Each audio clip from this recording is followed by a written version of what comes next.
Pixel Lanka.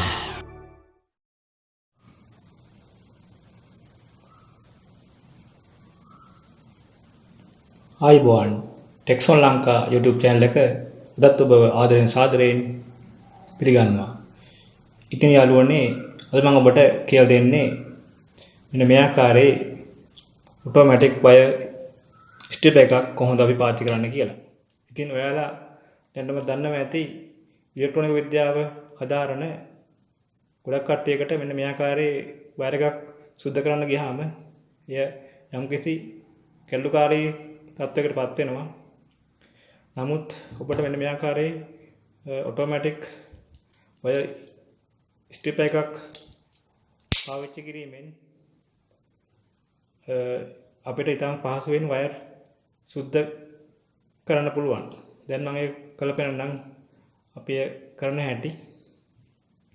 මේ තියෙන්නේ strip එක ඒකට පේන්නම ඇති විවිධ ප්‍රමාණයේ වයර් කීපයක්ම මෙහෙන් සුද්ධ කරන්න පුළුවන්. මේ ආකාරයේ වයරින් කිරීමට ගන්න විශාල ප්‍රමාණයේ වයර් පවා මෙහෙන් අපිට සුද්ධ කරන්න පුළුවන්. බලමු අපි සුද්ධ කරන්න පුළුවන්ද කියලා.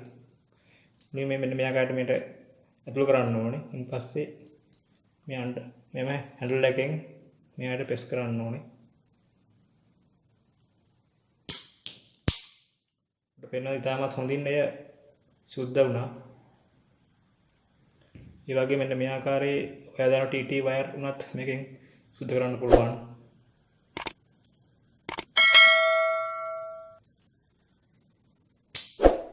පේනවා ඉතාමත් හොඳින් කිසිම ආකාරයක කම්බි වලට ඩැමේජ් එකක් වෙන්නේ නැති වෙන්නේ. ඒ අපිට සුද්ධ කරන්න පුළුවන්.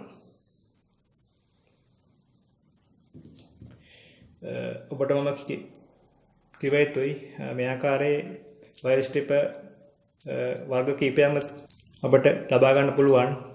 මම මෙම උපකරණය ලබා ගත රුපියල් 600ක් වගේ ගානකට මීට වඩා වැඩි ගානකට ඒවත් තිබෙනවා.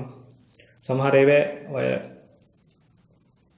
ක්ලීන් පින් ටූල් එකක් තිබෙනවා. නමුත් මෙහි දක්වන්න ලැබෙන්නේ නැහැ.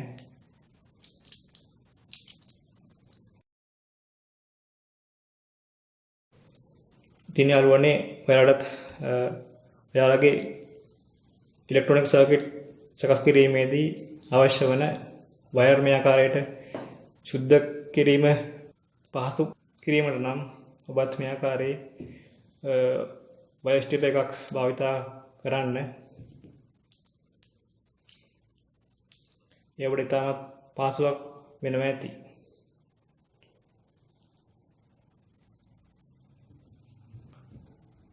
ඔබට තවත් දෙයක් කිව යුතුයි. ඔබට මේ ආකාරයේ ස්ටෙප් එකක් භාවිතා කරද්දී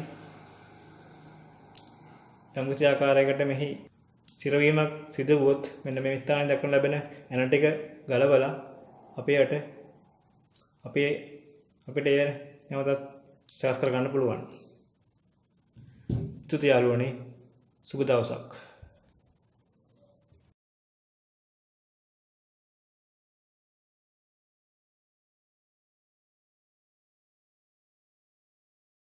वीडियो බලනකොට ගොඩක් ස්තුතියි. ඒ වගේම අපේ වීඩියෝට ලයික් කරන්න අමතක කරන්න එපා. channel එක subscribe කරන්න bell icon එකට click කරගෙන යන්න.